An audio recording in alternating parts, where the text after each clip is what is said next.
AJ Obrimpon CP Obema Tintin Gramwa Ahofa Emi Ejano I say against Babu Nana Pom to say Adom Emi no say gusu dwao amanfo mu nim de okano say nwi de ehun de kakra bi oh yeah yes it's just a standard adi eso expose me brani egua na bia boko de Adom fiala de ya na mu de ne so ahofe na eyesoro kokra minim se bia watoto ne oma opon fiala nkasa no e wosa oboa ho e wosa bibia timisi so timboa ho na se nwi no mu de ye den enwi de se mema ma ba nwi no amuja ne mo ha ne no so e ba mu da se man nkasa mu penwi mu kra de mu tisika kotonwi da bi de gu etiri so ana me ken se mu tisika kotonwi ya de nto na mo abojesa ni se mo ni echi nwi mo be adai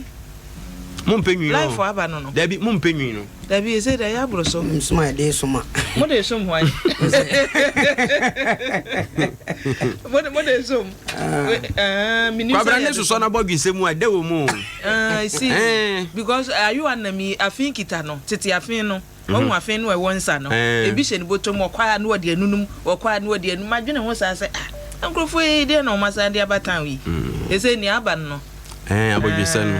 wo se kan nanka ukọ eye ya bia zongo na bo nse alaji fo na ja abogisa kakra ba se boys ni de omo hagimi se de boys ni de omo hagimi se omo a ebi tumi hyebu ma ne ye fe na wo je nku ha sa no ya na bi de ma menum tro enti kra me ma dwen se ebi de wan hwe ya woni beto me twa me de no ebi de no chese oba me twa my role model amani pa bebre ebi se uncle Lotejo Cops say me de ya ne de no so be gina me ame ya mo ponko so me so no so gina ne dia agese se utumi keep no tidy de ye na obi wo hono mo a ye didi na e wo se udware a wo sheda ayahuru so ti ase na wo de ebo abodwese nim na wo de ahuhuru mu wi awasamfru mu na wo de toro apepam hu se emu aye wese na aka se ugya ne sa na ebi kura na age a wuntumi dabi ebi kura na dworo dae no sebi produce wano eman nsu kakra ame ebi akodi so ti ase udware na yo so abodwese de minware mu a afi ne hag so aban na do eye so na do de ende nu odi odo o heba bi ogina ye o blockies na si tro na no ekoya ekobo antibaki de nzo na say 100 lovely. Hey, yeah. I want to do the presidential case. With the presidential case. Now, her omo ejina nchese de bi aba na num bi afi na ni o her na to. Na say Samia hu ne onya no ho ase na master sigina che no hwe boko ti o picture ne de. Surprise. Come memorable e o mo fa nko bo mo de say. Picture ebetime nya picture of the week. Michael Kweyire no. Ma mi ni je ho aye say na say wo hwa de no atim so. Yes, I call you better can. So to Kakoba.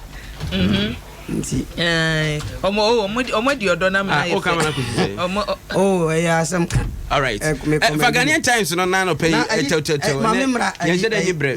Yet you focus, you be a very new one. Oh, a hard draper. I Bridget Opoku or London. Until now, we are ya anymore. Why you say do say want pa be enti manikunu ja say yako ene ebusuani nyanti yeni hihye ni bedi hon komo na afi enti Bridget enyame fa ni si won fa adum ni agrokra ochina na ayi anochi supreme yi ne baso no anochi ananyo ochina ya dabe enu o ma tweko animu okay ya banti ni ono se ne papa ni lumbai anochi supreme ono na semna okay. Happy birthday to my dear one Esther Kwashi of Cape Coast Technical University, Albert Bonda and Ediwe ebae nana ene ma menchia auntie Evelyn abikwe ya chese udru mu ewo malata dwom a ene coastal kese pa wati ano isli gon wo wonchi. All right, yentie we and ran some man penny di tu dwa no ye ba de bon kra temse bibre akuchirim. The Speaker, 3 months ago a member of this honorable house, and the representative of Ayawaso West constituency, the West Wogan constituency, died suddenly, throwing all of us into mourning. On 31st January, 3 weeks ago exactly, a by-election was called to elect a replacement for the late Emmanuel Chiramatin Ejaku. May his soul rest in perfect peace. During the course of that morning, some events took place in that constituency which led to an uproar in the country. My first instinct was to let the police do their investigations and then prosecute if they found evidence of criminality. The narration that this was another incident of, quote, normal by-election violence, unquote, caused me to expand my response. Indeed, Mr. Speaker, recent by-elections in Akwatia, Etiwa, Chereponi, Talensi, and Amenfi West had been marked with violence, and some people still have their physical and emotional scars to show for it. I could have sat it out, as some did for Akwatia, Etiwa, Chereponi, Talensi, and Amenfi West, but I decided that that would not be in the interest of Ghanaian democracy.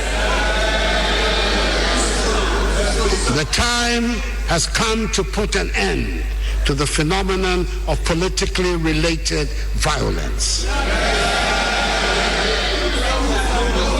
The only way in our system to begin to deal with such a situation is through the work of a commission of inquiry. Thankfully, I got 4 responsible Ghanaians of independent spirit who agreed to serve on the commission. I hope the findings and recommendations of the Emile Short Commission will enable us chart a path to ending politically related violence in our country. The events of last Monday in Kumasi, where a meeting of the national and regional executives of the opposition National Democratic Congress was broken up by acts of violence, leading to the tragic death of a citizen, have reinforced the urgent need for us to find that path. I want to use the platform of this message to make a sincere, passionate appeal to the leaders of the 2 main political parties in our country, MPP and NDC, to come together as soon as possible, preferably next week, to agree on appropriate measures to bring an end to this worrying and unacceptable phenomenon of vigilantism in our body politic.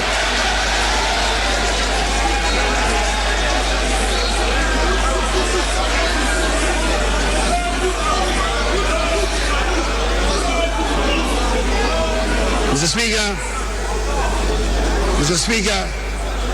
I have asked the leadership of the MPP to extend an invitation to the leaders of the NDC for such a meeting. The security services of the country will be on standby to assist this meeting. If voluntary disbandment by the parties is not feasible, then I will initiate legislation in the matter.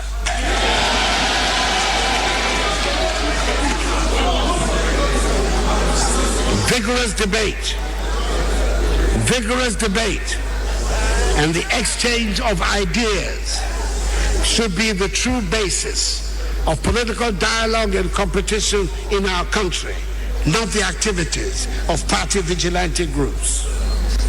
The Speaker, what was tolerated over the years cannot and must not be accepted anymore. We must not take our peace and security for granted, not for a moment. Our children and grandchildren will not forgive us if we were to compromise our peace and stability. I will not permit that to happen under my watch.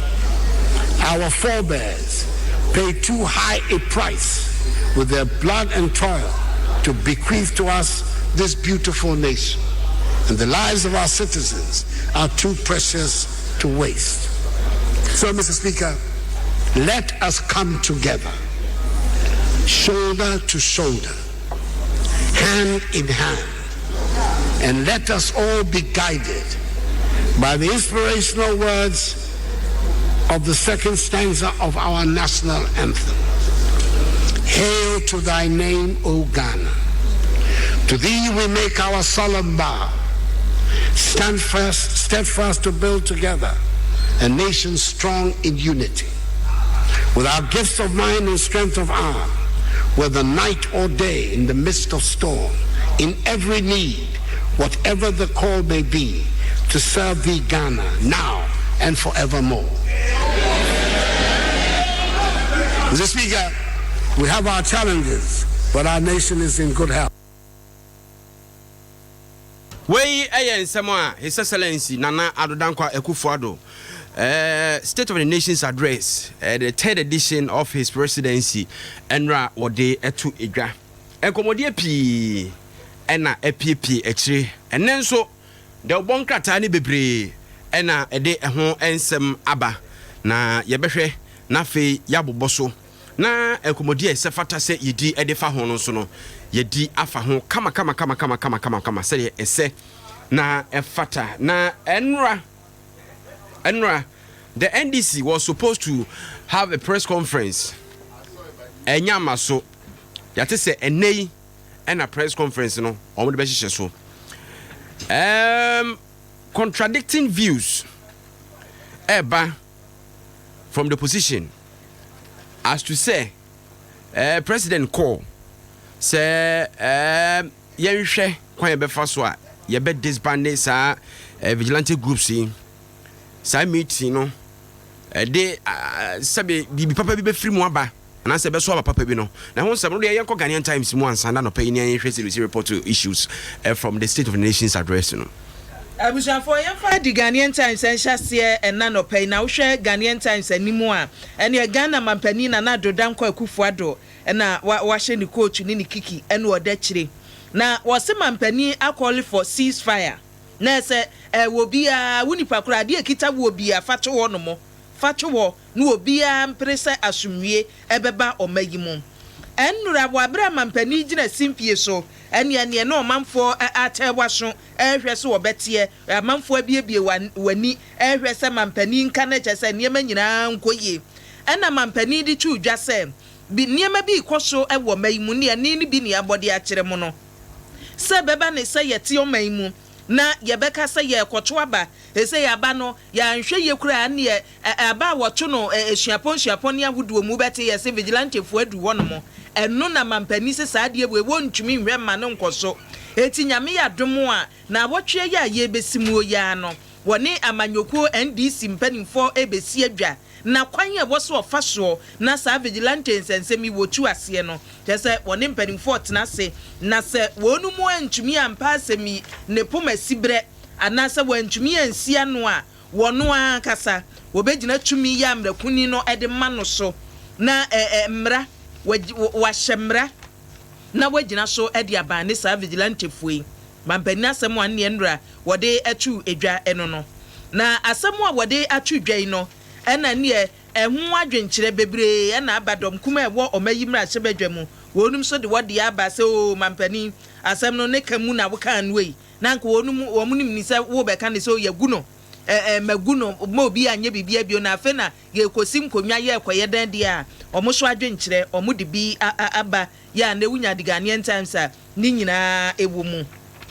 na the Bonkrata Ghanaian Times mu aso no enra State of the Nation Address no wahun sam no nkrabata ministries bebre en wodie epie mu na wonu mu aye adwuma wakatua tese enhyada nso bia kakra no odada so mampani chemo se 1 billion Ghana cedis ena mpanimfo aye se wode ba beboa no asisi adan ama nipa wonu mu baba bia wo so wode wotiri tu abo ho kire bo no woni sika so obegye dan akese no low income housing projects eno wo so wode eba na wo se san hihye ye mpanimfo de be hwasene na saglemedie ye no so abadada no wasie wi adan gu honom no wo so behwe no waye ho adwumanti we be ka mo a na ese nkakra mpanimfo atumi ayo bibi aboa nipa ewo mayimu efa ba bia ewo se wode wotiri eto eho na election so ebo se koso ema yeyi DCs ne MCs se wo omayi mu no oswafo ya bohwe empotemu amamuo so Hajia Ali Mahama ene wode atudwa se sani etie bia nyame ya domo a elections ya bonum de beyi MDCs no wose e beto ewo mayi mu na wo twoso a no opese ka bi maminka bia mamuo ene wode epagam tigana fo nyina nsosoro na adwenkyira ba ye wose eto ene mraku ni sacha ye wose ye bom na yetumi eto aba eyi DCs na MCs ewo mayi mu no yentumi enye ne pepepe aprosifo so e de atudwa se nyame ya domo a wo chena NDC amanyoko ya wo kwa abatwo so na samampani dada John Dramani Mahama no obeyi no say ye abankin so mana baben ene obeyi no wo se abatwo no mo koso no aprosifo ahasa aprosifo 300 and we deploy one so omonko ba bia constituencies aboro polling stations aboro ya abatwo no ebekoso no omonko na omonko hwe abatwo no eso DCOP Patrick Aduse Sapon ya chese eba prosi adwuma no a pani ene hwese entutuye bia ebekoso ewo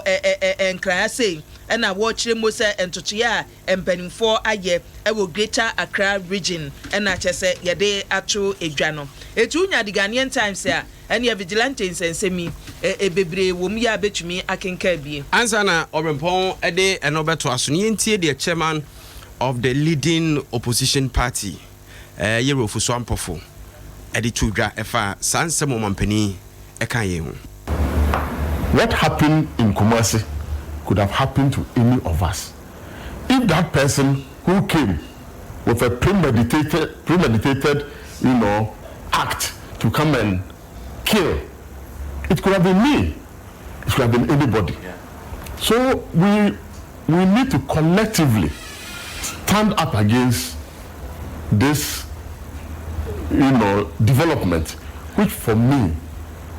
is not good for the body politics of this country. We have gone through our democratic dispensation since 1992 till date. But you see, we must all reflect and ask ourselves, why is it happening this way? And let us be very truthful to ourselves. We shouldn't behave like ostriches. There are people who are living in communities where young men got up and joined other forces, delta forces, invisible forces, and others. And they see the immediate economic benefit and the changes in their lifestyle and the vehicles, their properties they are acquiring. If we are not careful, the indication is that if you join these groups and you are able to play to the rules of their games, there is financial and material reward that comes out of it. So people live in community and say, hey, this person went and joined this 3 days, just after 1 year, look at what is happening. That is what we politicians collectively must resolve to avoid, because nobody knows who the next victim will be. I believe that the time has come for us as a political class to say that this development is not good for the future of this country. As a democratic party, as a people who believe in the rule of law and who believe in constitutionalism and who believe that the democracy is the order of the day if we want to develop our country. And you see, this should start from the highest level. And I said that when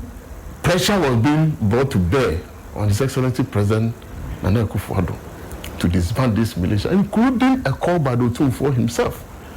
when these invisible delta forces and others attack open court, attack judges, they attack regional coordinating council, the seat of the head of the regional security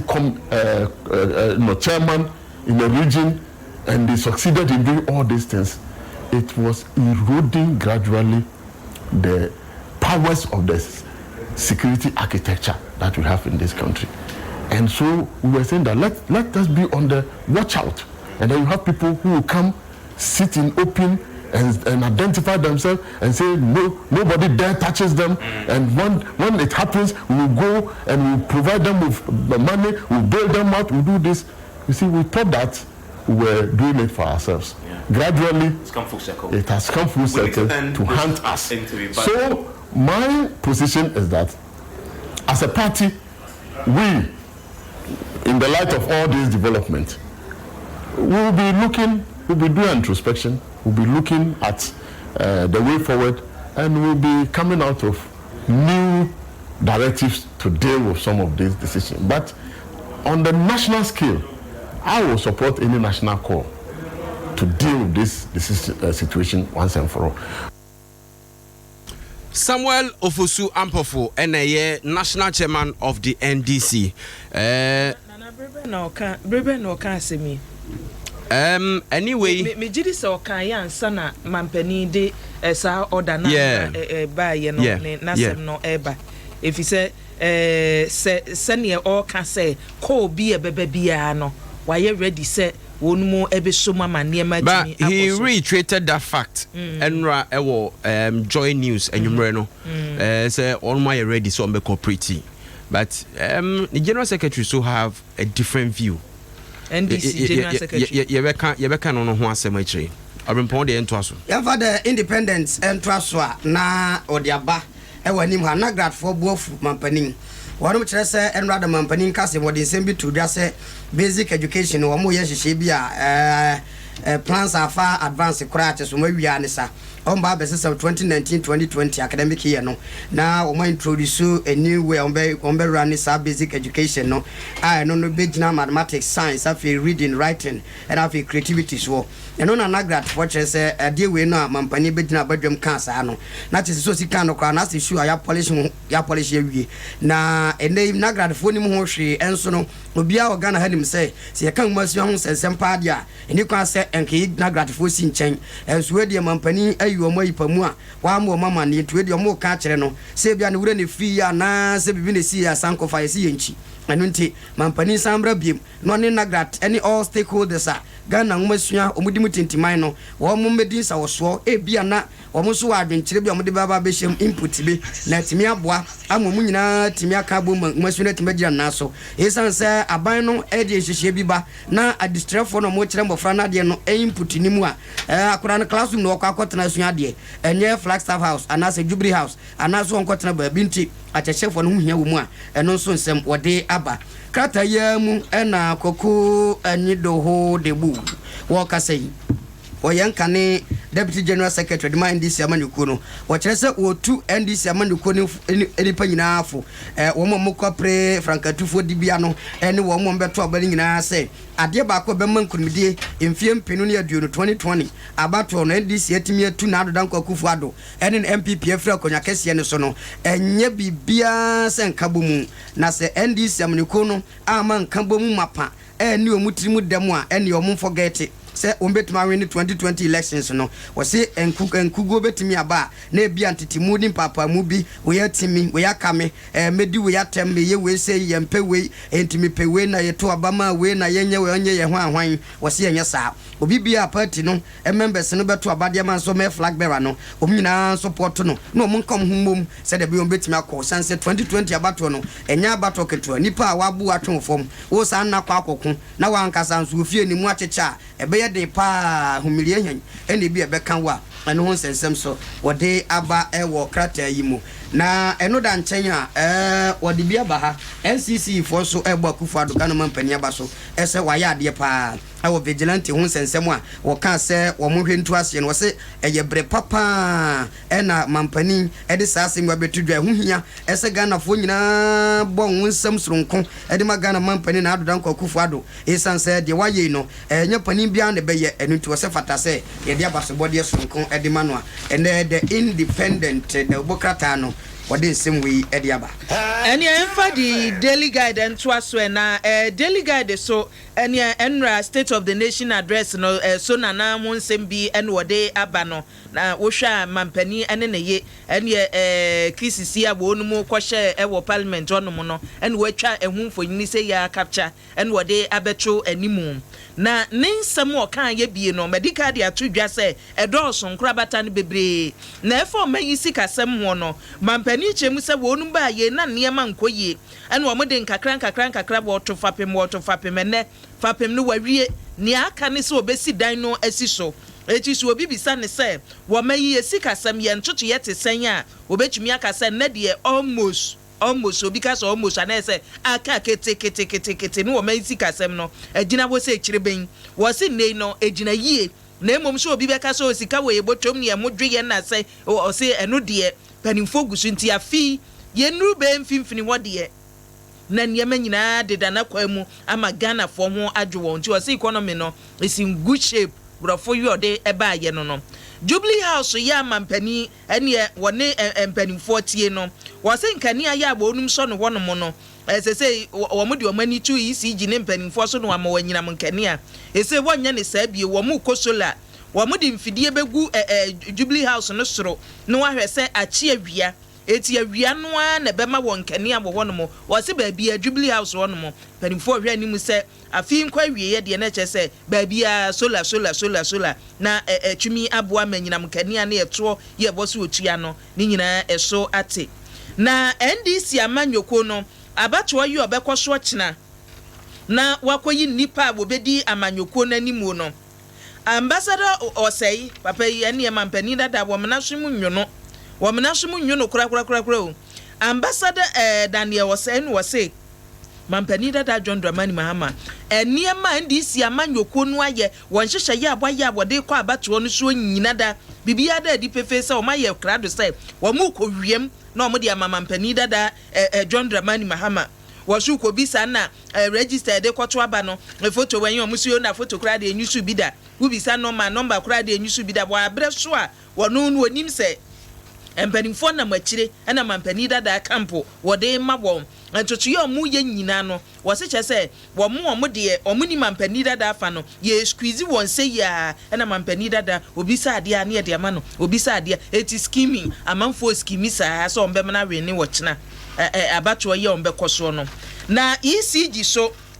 se ye se adwumaku a empanimfo ye osa wo dan sa adwuma yi ade ama wo no o ma wie bibia nti nyame ya domo a February busume ne da ye toso aduonu enson ECG adwumaku no ebe free wo nu nsa ama ankura nnwuma empanimfo de hye won sa ne Philippine ekuo no a wo nu be show mu no ye se ye dan de ama on be ya amamre ene amane media fo ne be di animu etu owie ya na say ECG enye ECG say Electricity Company of Ghana bio ebeko power distributing services PDS mpanimfo no wonom no wahwe aye ho adwuma na yamfa the Ghanaian Observer entwa so a na yeko na chese udi wia no no yedi wi mumu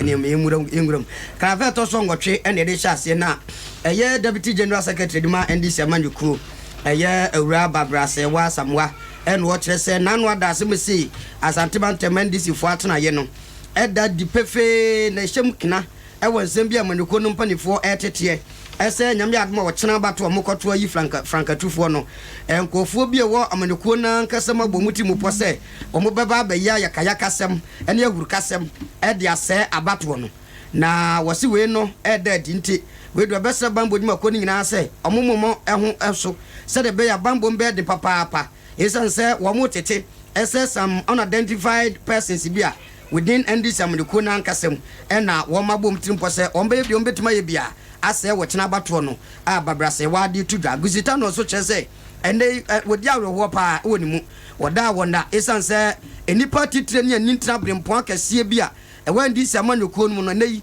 omaye solo and chipu say omaye serial callers dia mama mpanda da mahama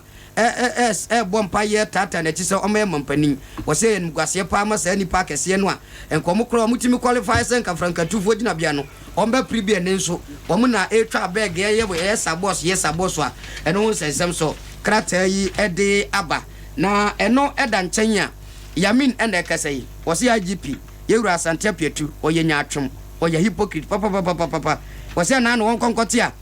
IGP say yi vigilante groups yengugu no se wedo kire na no da mampani ma wo order say de si wo aya so wo gon